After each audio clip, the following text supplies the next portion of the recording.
Bab 1831. Corin terdiam. Kenapa sih dia harus mengatakan hal seperti itu di depan Chester?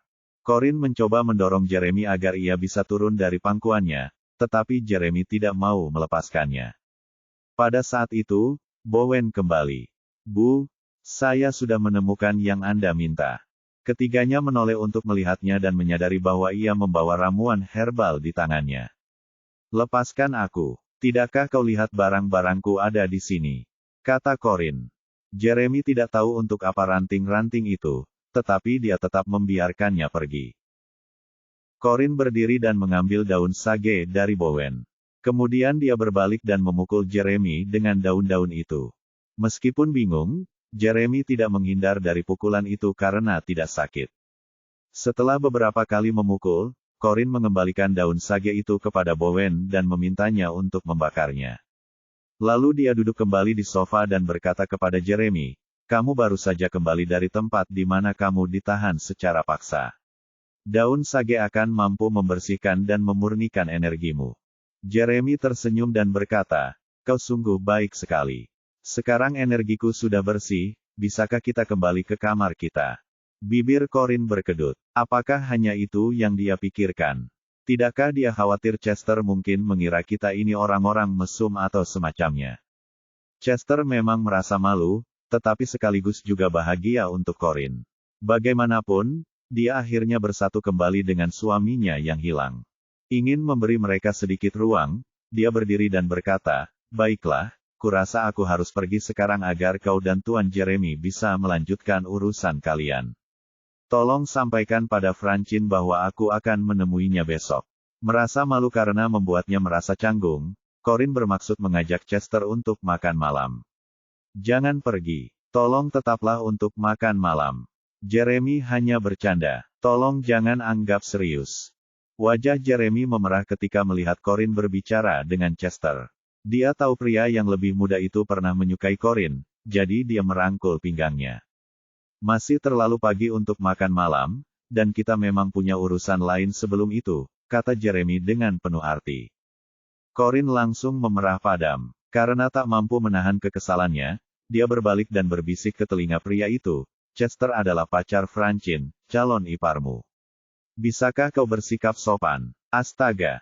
Jeremy menyipitkan matanya dan mengamati Chester setelah mendengar itu.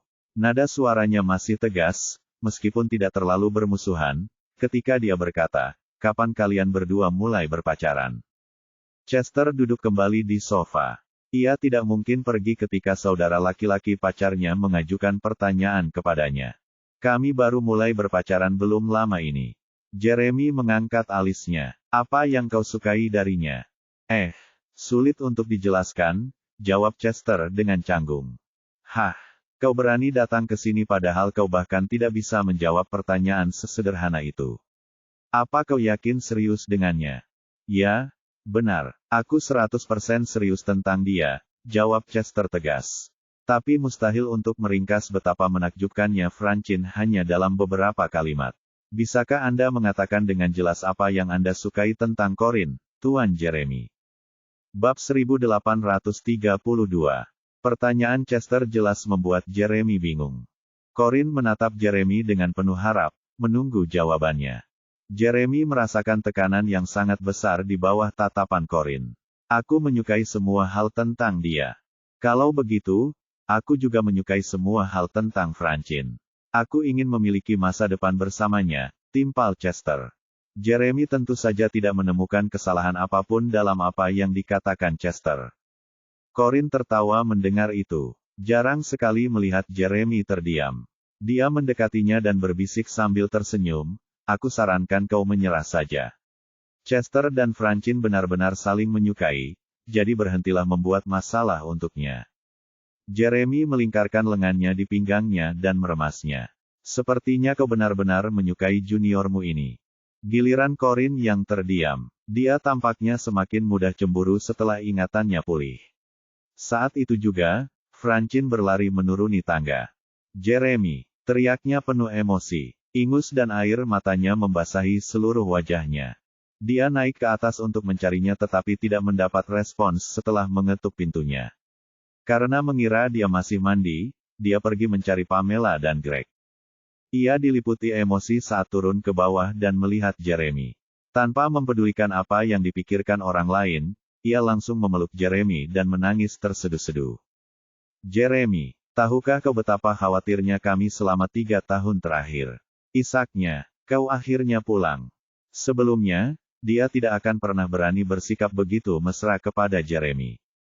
Meskipun Jeremy sangat menyayanginya, mereka tetaplah saudara tiri, jadi sulit baginya untuk sepenuhnya menurunkan kewaspadaannya. Saat itu, dia tidak peduli dengan persaingan saudara kandung mereka di masa lalu.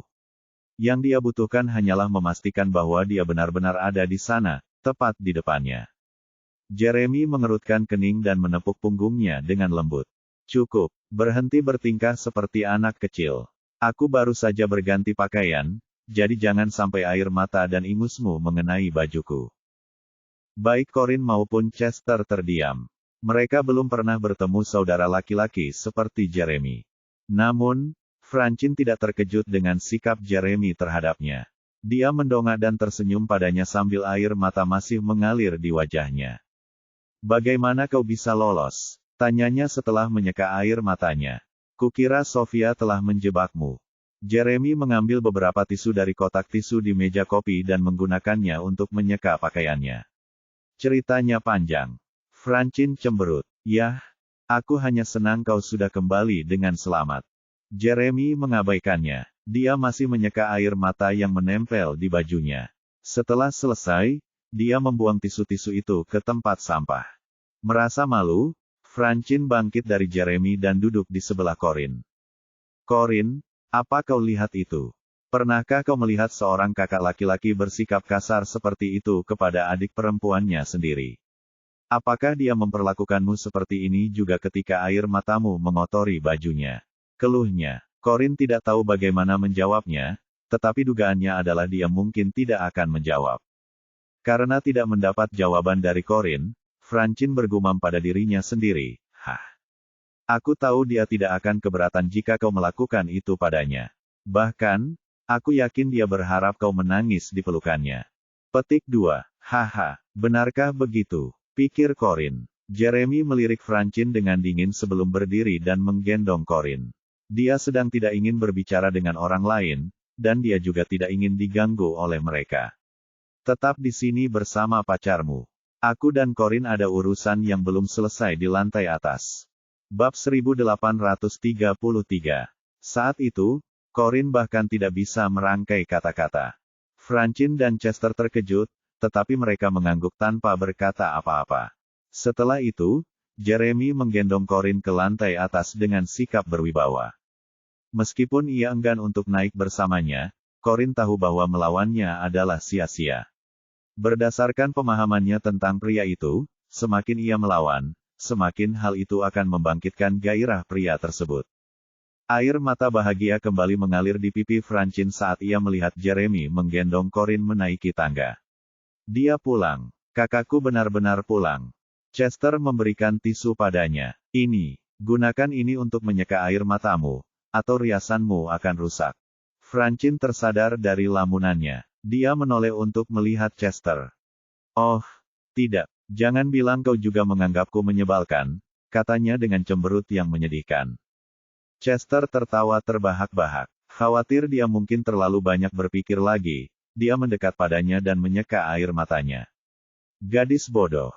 Kau harus tahu bahwa aku tidak akan pernah menganggapmu menyebalkan. Francine langsung memerah. Dia mengambil tisu dari tangannya agar bisa menyeka air matanya sendiri. Jangan lihat aku. Aku pasti terlihat sangat jelek sekarang. Tidak, kamu tidak seperti itu. Kamu terlihat imut, seperti kucing belang kecil, kata Chester sambil tersenyum. Francine semakin memerah. Kau mulai menggodaku lagi. Ngomong-ngomong, apa yang tadi kau bicarakan dengan Jeremy dan Corin? Apakah Jeremy memberitahumu bagaimana dia berhasil lolos dari Sofia? Chester menggelengkan kepalanya. Dia tidak banyak bicara, meskipun aku sudah memberitahunya bagaimana perasaanku padamu. Francine terkejut. Apa tepatnya yang kau katakan padanya? Chester menangkup wajahnya dengan kedua tangannya. Yah, Aku sudah bilang padanya bahwa aku serius denganmu dan aku ingin memiliki masa depan bersamamu. Mata Francine mulai bergetar. Dan apa yang dia katakan? Dia tidak banyak bicara, tapi aku merasa dia sebenarnya tidak menyukaiku, jawab Chester dengan gelisah.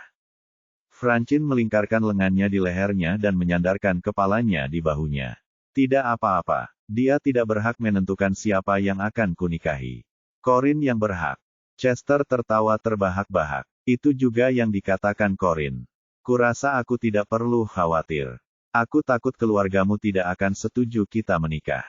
Francine memeluk leher Chester erat-erat. Meskipun mereka tidak setuju, aku tetap akan menikahimu. Tapi dengan Corinne di pihak kita, yang lain tidak bisa berbuat apa-apa. Terutama Jeremy, dia selalu mendengarkan semua yang dikatakan Corinne. Benarkah? Rasanya tidak seperti itu, tanya Chester bingung. Itu karena kamu belum tahu dinamika hubungan mereka, tapi kamu akan segera mengetahuinya. Jeremy mungkin bertingkah seperti serigala ganas saat bersama orang lain, tetapi saat bersama Corinne, dia berubah menjadi anak anjing kecil. Corinne hanya perlu mengucapkan satu kata untuk membuatnya mendengarkannya. Wow, kalau begitu, itu bagus sekali, kata Chester sambil tersenyum. Sementara itu, Jeremy membawa Corinne ke kamar tamu di lantai atas. Dia tidak membawanya ke kamar tidur mereka karena anak-anak masih bermain di dalam. Corinne langsung merasakan napas hangatnya di kulitnya begitu ia dibaringkan di tempat tidur. Bayangannya menutupi tubuhnya saat mereka saling menatap mata dalam-dalam.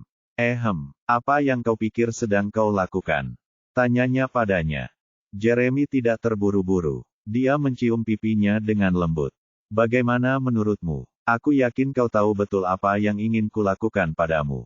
Corinne mengerutkan kening. Hentikan. Sebentar lagi waktu makan malam. Tidak sopan membuat kakek dan nenek menunggu kita.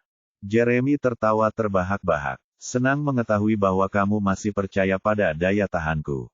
Kamu benar. Mungkin baru setelah waktu makan malam aku akan selesai denganmu. Bab 1834. Meskipun Corinne sudah dewasa sepenuhnya, dia masih tersipu mendengar apa yang dikatakan Jeremy. Bisakah kau, sekali saja, bersikap sopan? Tanyanya sambil memukul dadanya. Kenapa aku harus bersikap sopan santun saat berurusan denganmu? Balas Jeremy sambil menyeringai. Bulu mata Corinne berkedut. Hentikan. Jangan membuatku khawatir tentangmu, katanya sambil mencoba mendorongnya menjauh.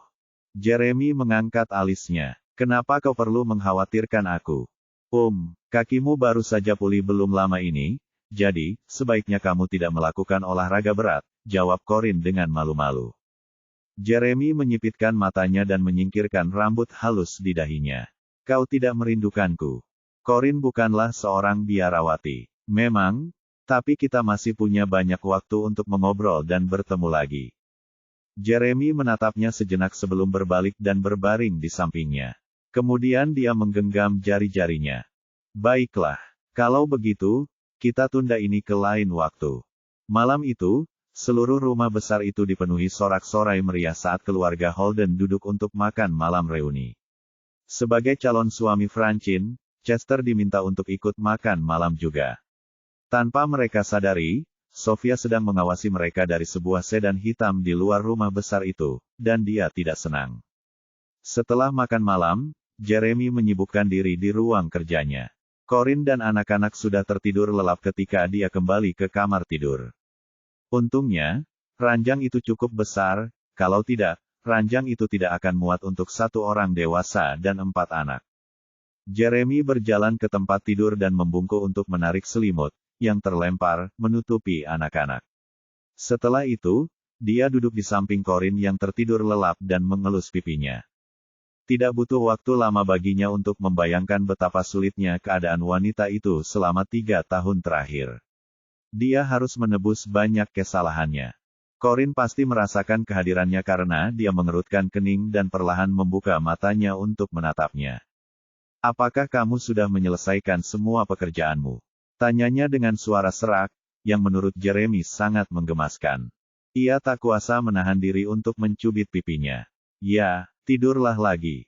Corin tampak enggan melakukannya. Ia melingkarkan lengannya di lehernya dan berkata dengan membujuk, anak-anak masih membutuhkan aku untuk tidur di kamar yang sama dengan mereka, jadi bisakah kamu tidur di ruang kerja?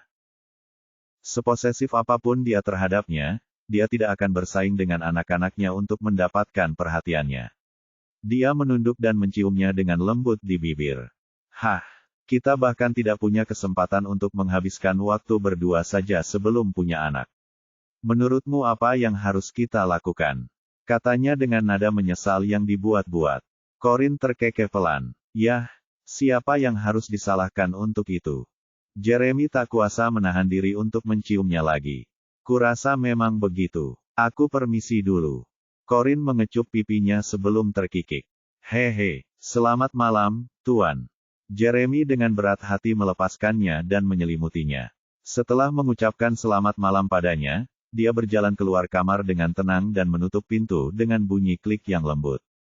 Keesokan harinya cuacanya cerah. Saat terbangun, Corin menyadari bahwa dialah satu-satunya yang masih di tempat tidur. Semua anak-anak sudah pergi. Dia menggosok matanya dan melihat jam di dinding, dan baru menyadari bahwa sudah pukul 10 pagi. Kenapa tidak ada yang membangunkan saya? Dia segera membersihkan diri dan mengganti pakaiannya. Begitu sampai di lantai bawah, dia melihat Francine dan para pelayan sedang bermain layang-layang dengan anak-anak di luar melalui jendela besar dari lantai hingga langit-langit. Semua kekhawatirannya sirna ketika dia melihat anak-anaknya selamat dan sehat. Corin, giliranmu. Bab 1835. Corin menoleh dan mendapati Pamela tersenyum padanya dari dapur. Ayo sarapan, Corin. Kami sudah menyisakan sebagian untukmu. Corin mengangguk, berjalan ke ruang makan, dan duduk di meja. Pamela memerintahkan pelayan untuk menyajikan sarapan panas sebelum ia duduk di sebelahnya. Silakan makan, Corin. Pamela tampak berseri-seri bahagia, dan alasannya tentu saja Jeremy. Nenek, kenapa tidak ada yang membangunkan aku pagi ini? Tanya Corin setelah menggigit makanannya. Pamela tersenyum dan berkata, yah, Jeremy tidak akan membiarkan siapapun melakukan itu. Dia meminta kami membiarkanmu tidur lebih lama karena kamu mengalami hari yang melelahkan kemarin. Makan lebih banyak, Corin. Kamu butuh semua energi yang bisa kamu dapatkan. Mereka selalu mengatakan bahwa, jarak membuat hati semakin rindu, jadi aku yakin kalian punya banyak hal yang perlu dikejar satu sama lain. Corin mulai tersipu ketika mendengar itu. Sial, Jeremy pasti mengatakan sesuatu yang membuat nenek berpikir kita berbuat nakal semalam. Nenek, tadi malam, Jeremy dan aku tidur di... Aku tahu. Sangat bisa dimengerti mengapa kamu ingin melakukan itu setelah sekian lama tidak bertemu. Tidak perlu malu, kata Pamela sebelum Corin sempat mengatakan bahwa mereka tidur di kamar terpisah. Ya Tuhan, ini sangat memalukan, pikir Corin. Dia memutuskan untuk tidak memperburuk keadaan dengan mencoba menjelaskan dirinya. Aku akan keluar nanti, jadi bisakah kau dan Francine menjaga anak-anak untukku? Tanyanya.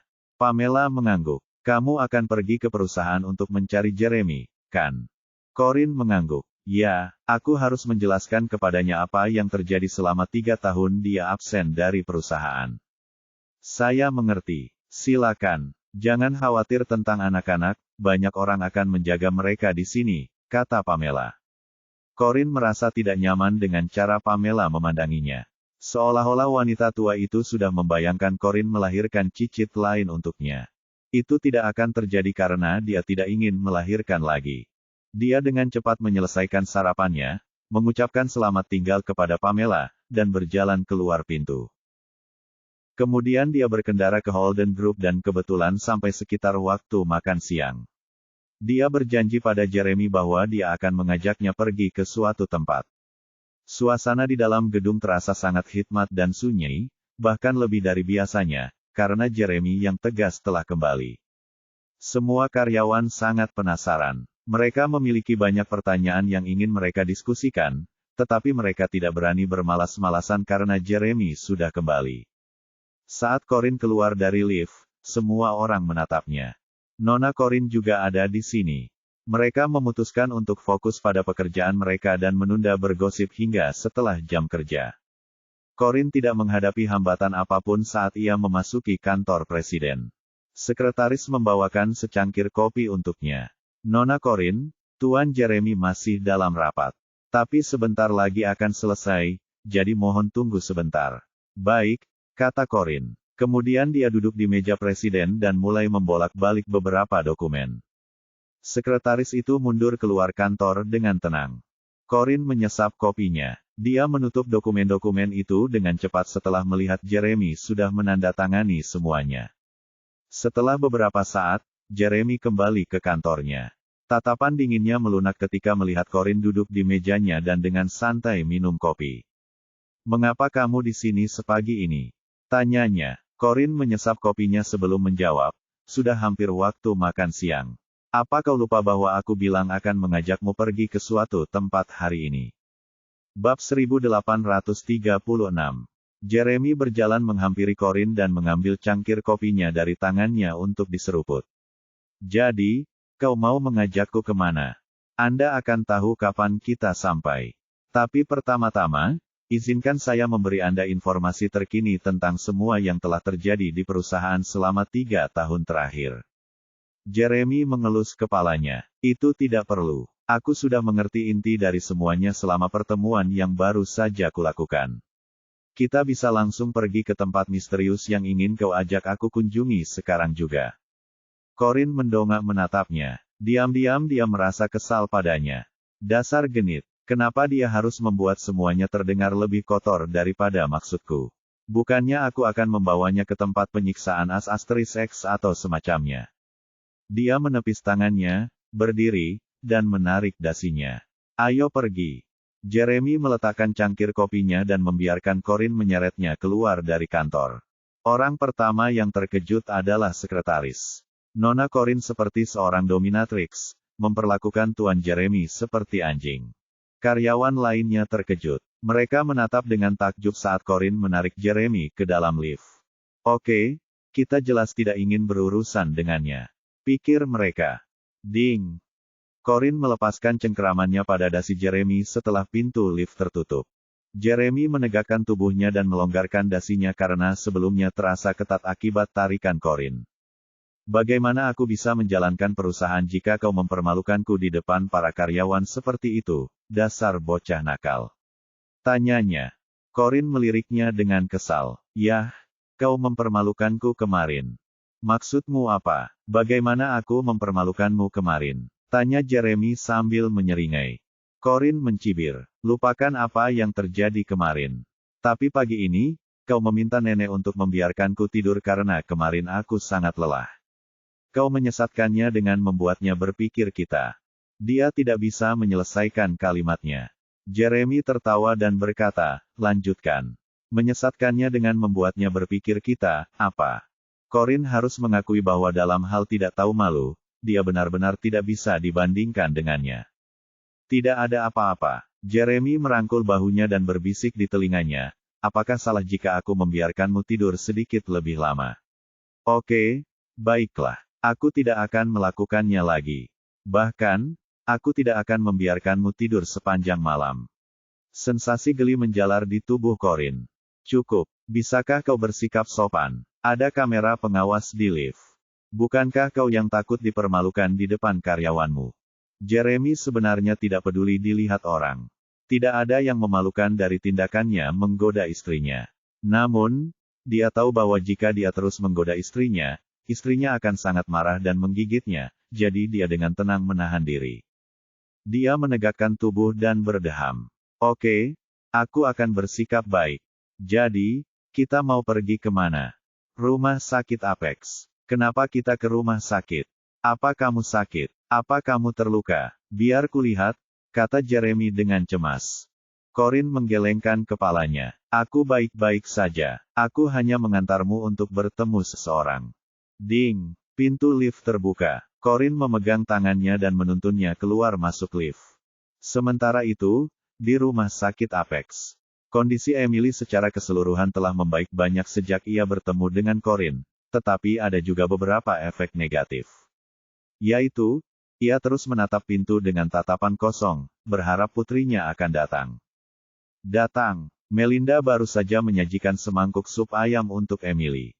Melihat Emily tidak mengambilnya karena masih menatap pintu, Melinda menghela napas dan menasihati, "Emily, berhentilah menatap pintu. Corin pasti sedang sibuk. Aku yakin dia akan datang saat dia luang." Emily tersadar dan menerima sup ayam yang ditawarkan Melinda. "Baiklah." Melinda menggelengkan kepalanya tanpa daya dan duduk di kursi di sebelahnya. Bab 1837. Saat itu, terdengar ketukan di pintu. Emily, yang hendak menyantap sup ayamnya, mengangkat kepalanya dan menatap pintu dengan penuh harap. Lilin berlari dan membuka pintu. Benar saja, Corin sedang berdiri di luar. "Nona Corin, akhirnya Anda datang. Anda tidak tahu betapa Nona Emily sangat menantikan kunjungan Anda." Corin mengangguk dan berkata, "Maaf, saya sangat sibuk 2 hari terakhir ini. Saya hanya punya sedikit waktu luang hari ini."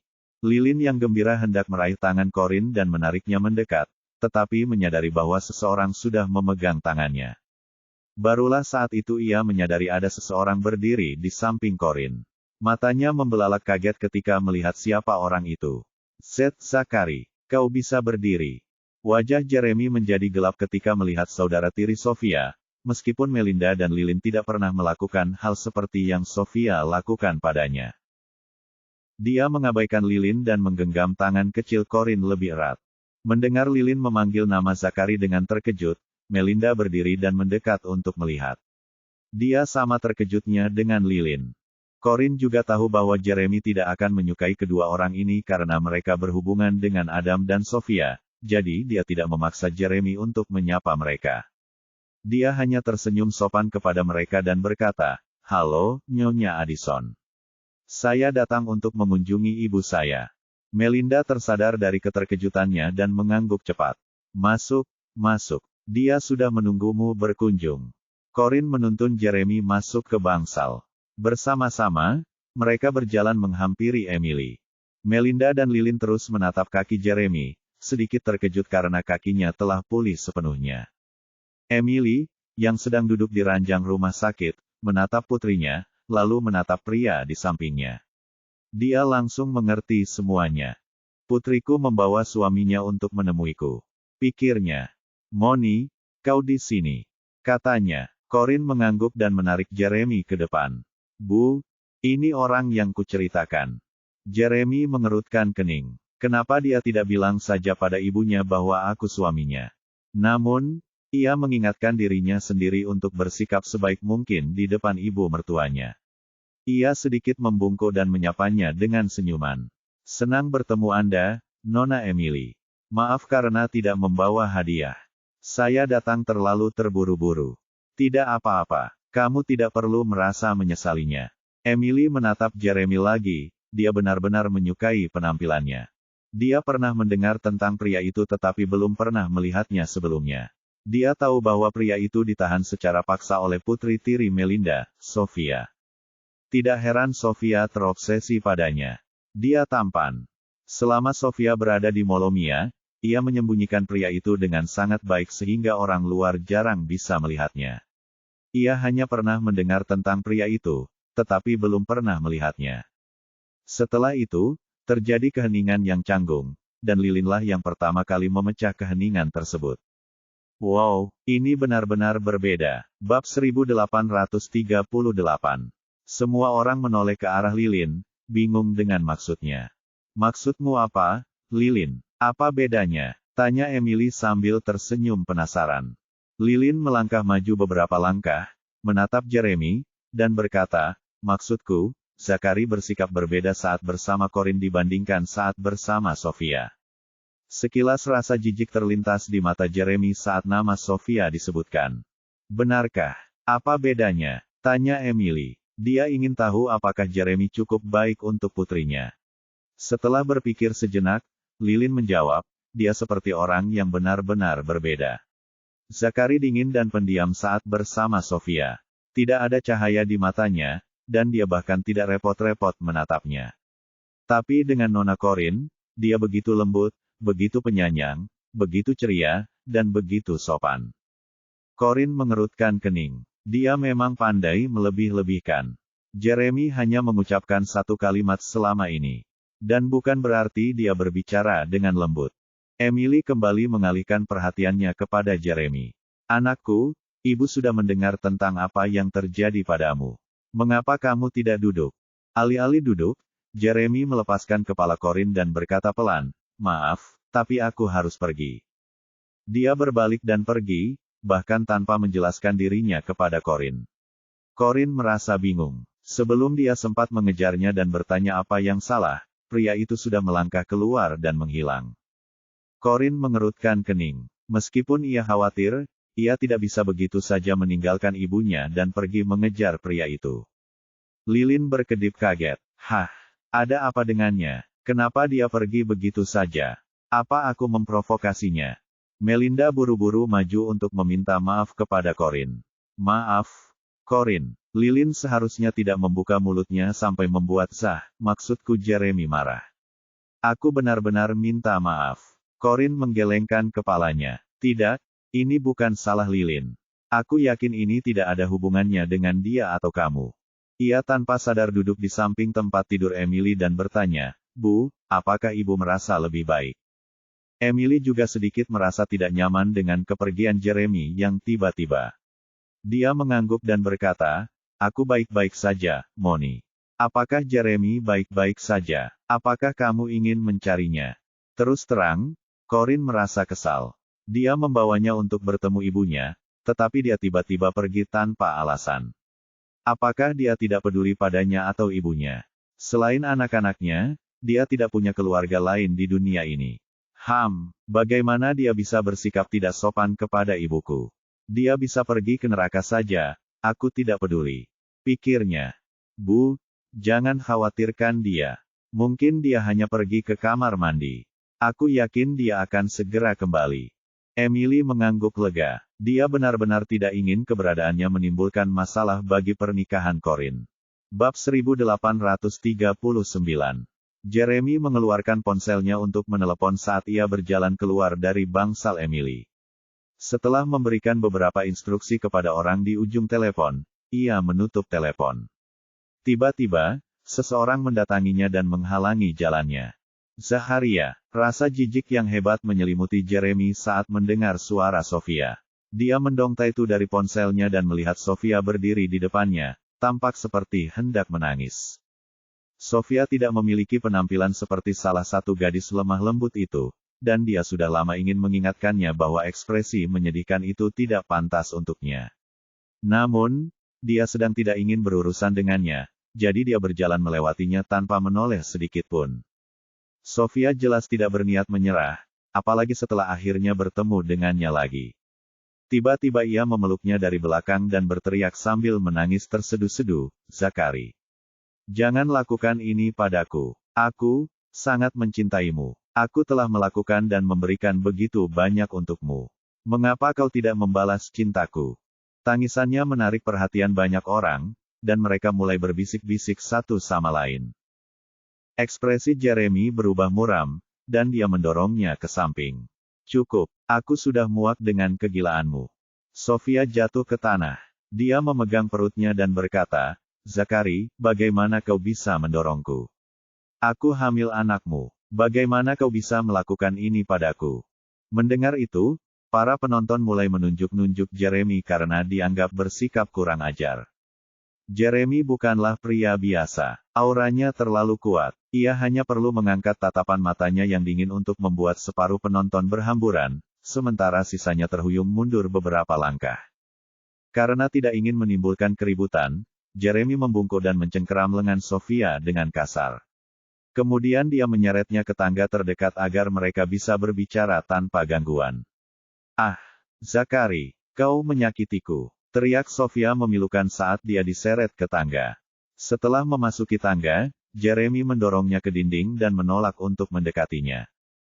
Seharusnya kau bersyukur aku tidak membalas dendam padamu, Sofia, namun kau berani menunjukkan dirimu di hadapanku lagi. Kau telah menahanku sebagai tawanan selama 3 tahun. Apa lagi yang kau inginkan dariku? Zakari, Aku akui aku melakukan beberapa kesalahan untuk membuatmu tetap di sisiku, tapi itu karena aku sangat mencintaimu. Kata Sofia polos dan tergila-gila. Akulah orang yang paling mencintaimu di dunia ini, bukan Corin. Zachary, sadarlah, jangan biarkan dia membodohimu. Dalam 3 tahun sejak kau pergi, Corin telah berhubungan dengan banyak pria. Aku punya buktinya di sini. Mendengar fitnah Sofia terhadap Corin, mata Jeremy menjadi lebih dingin saat dia mengangkat tangannya dengan marah. Namun, dia tidak menamparnya. Pertama, dia tidak memukul wanita. Kedua, dia tidak ingin mengotori tangannya. Aku paling tahu seperti apa dia. Aku juga bisa melihat dengan jelas seperti apa dirimu setelah tinggal bersamamu selama 3 tahun terakhir. Sofia, sebaiknya kau berhenti sebelum terlambat. Jangan sampai aku ingin membunuhmu. Sofia menatapnya, matanya yang merah bukan karena dendam tetapi karena semacam kegilaan obsesif. Hahaha, kau ingin aku berhenti sebelum terlambat. Kita sudah jauh melewati tahap itu, Zachary. Aku sudah melakukan banyak hal untukmu. Aku sudah berusaha keras untuk tetap menjagamu di sisiku, namun yang kau pikirkan hanyalah melarikan diri dariku. Bagaimana aku bisa menerima itu begitu saja? Hahaha, aku sangat mencintaimu, tapi kau begitu acuh tak acuh padaku sehingga kau kembali mencari si Corin sialan itu setiap kali ada kesempatan. Apa kau benar-benar berpikir dia mencintaimu? Hahaha, bagaimana mungkin dia mencintaimu lebih dari aku? Tidak ada seorang pun di dunia ini yang mencintaimu lebih dari aku, Zachary. Sadarlah, bodoh. Bab 1840. Jeremy menatap Sofia dengan nada merendahkan. Namaku Jeremy, bukan Zachary. Jangan berpikir kau bisa mengendalikanku hanya karena kau memberiku nama baru. Saat Sofia menyadari bahwa dia telah kehilangan kendali atas Jeremy, dia menjadi semakin gila. Dia bangkit lagi dan menerjang Jeremy dengan putus asa. Emosinya yang meluap memberinya kekuatan luar biasa, dan kekuatan benturan itu mendorong Jeremy ke dinding. Sofia berjinjit untuk mencium Jeremy sambil bergumam histeris, Zachary, lihat aku. Lihat aku. Jeremy mengerutkan kening dan mendorongnya menjauh. Tiba-tiba, suara Corin terdengar dari pintu tangga yang terbuka sedikit. Apa yang kalian berdua lakukan? Sofia menoleh ke arah Corin dan tertawa genit. Hahaha, si jalang kecil sudah datang. Apa kau tidak lihat apa yang kami lakukan? Kami sedang berciuman, tapi kau mengganggu kami. Sekalipun mereka tidak benar-benar berciuman, dia tidak bisa memberi Corin kesenangan untuk mengetahui hal itu. Jeremy segera mendorong Sofia menjauh dan berkata dengan suara berat, tidak. Jangan dengarkan omong kosongnya. Corin mendorong pintu tangga hingga terbuka lebar dan masuk dengan angkuh. Dia menatap Sofia, lalu ke Jeremy yang berantakan sebelum perlahan berjalan menghampirinya untuk membantunya merapikan kemejanya. Jadi, ini alasanmu kabur dari bangsal ibuku. Untuk bertemu dengan mantan kekasihmu. Jeremy menatapnya dengan sedikit kerutan di dahinya. Bagaimana menurutmu? Corin tersenyum. Kurasa itu tidak benar. Jeremy meletakkan tangannya di atas kepala wanita itu dan mengusapnya perlahan. Benar sekali. Melihat usahanya untuk memisahkan mereka gagal, Sofia menggertakkan giginya dan berkata, kau pikir kau tahu segalanya, ya, Corin. Yah, aku dan dia tidur bersama setiap malam selama 3 tahun terakhir. Kami berdua menghabiskan lebih banyak malam bersama daripada kau dengannya. Aku selalu tahu kau suka memakai pakaian bekasku. Hahaha. Memukul. Sebuah tamparan keras menghantam wajah Sofia, menginterupsi ocehannya yang tak jelas. Tamparan itu begitu kuat hingga membuat rambutnya berantakan. Dia menutupi wajahnya dan menatap Corin dengan kaget. Beraninya kau memukulku. Corin membersihkan debu dari tangannya seolah-olah kotor dan menatapnya dengan tenang. Jeremy mungkin tidak memukul wanita, tapi aku melakukannya. Aku bisa, dan aku akan melakukan yang lebih buruk. Apakah kau ingin mempertaruhkan keberuntunganmu?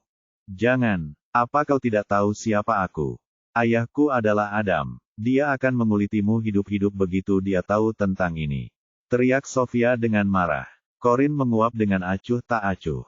Ya, terserah. Hanya itu yang bisa kau lakukan. Mengancamku dengan nama ayahmu. Dewasalah. Tapi, Sungguh mengagumkan bagaimana kau masih bisa bersembunyi di balik ayahmu di usiamu sekarang.